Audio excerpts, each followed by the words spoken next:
नमस्कार दोस्तों। समय के अथाह सागर में एक ऐसा युग भी था जहां धरती पर अत्याचार की धूल जमने लगी थी। क्षत्रिय राजाओं का अभिमान पर्वत बन चुका था और जनता भय के साए में जीने को मजबूर थी। उसी काल में एक तपस्वी जन्मा जो साधु भी था और महायोद्धा भी। वह था भगवान परशुराम, आर्षि जमदग्नि और माता रेणुका का पुत्र। बचपन से ही परशुराम शांत, विनम्र और शास्त्रों में गहरा ज्ञान रखने वाले थे, परंतु उनके भीतर एक अदृश्य अग्नि जलती थी, धर्म की रक्षा की अग्नि।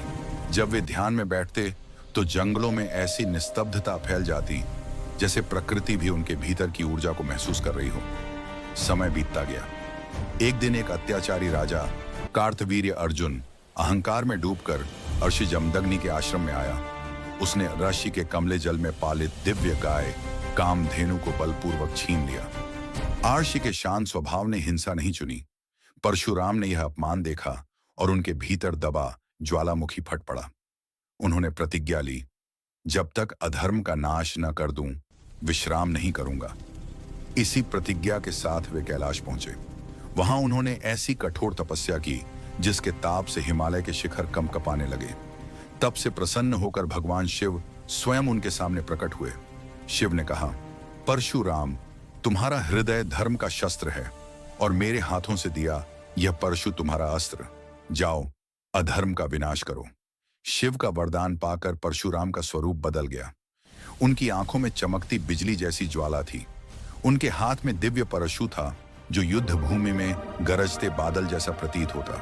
युद्ध का वह दिन आया जब परशुराम राजा कार्तवीर्य अर्जुन के द्वार पहुंचे। राजमहल के विशाल प्रांगण में दोनों के बीच ऐसा संग्राम हुआ जैसा दुनिया ने कभी न देखा था। जब परशुराम ने परशु उठाया, धरती कांप उठी। जब उन्होंने वार किया, आकाश थर्रा उठा। अंततः अधर्म का साम्राज्य धराशायी हो गया। लेकिन यह सिर्फ शुरुआत थी। अत्याचारी क्षत्रियों का अहंकार इतना गहरा था कि परशुराम को 21 बार पृथ्वी पर से अत्याचारी राजाओं का संहार करना पड़ा। हर युद्ध के बाद वे तप में लौटते थे, क्योंकि उनका क्रोध विनाश के लिए नहीं बल्कि धर्म की रक्षा के लिए था। समय बीतता गया, युग बदले, पर परशुराम नहीं बदले। वे अमर योद्धा माने जाते हैं जिनका अस्तित्व आज भी जीवित है। कहते हैं, जब भी धरती पर अधर्म का अंधकार बढ़ता है, परशुराम का परशु फिर चमक उठता है। वे आज भी अपने हिमालयी आश्रम में ध्यानस्थ हैं, युगों के आने वाले युद्धों की प्रतीक्षा करते हुए। परशुराम, ऋषियों में योद्धा और योद्धाओं में ऋषि। धर्म का वह अमर प्रहरी जिसकी शपथ से राजाओं के साम्राज्य हिल जाते थे और जिसके तप से देवता भी प्रसन्न हो उठते थे। दोस्तों, अगर आपको यह कहानी पसंद आई हो तो मेरे चैनल को सब्सक्राइब करें, वीडियो को लाइक और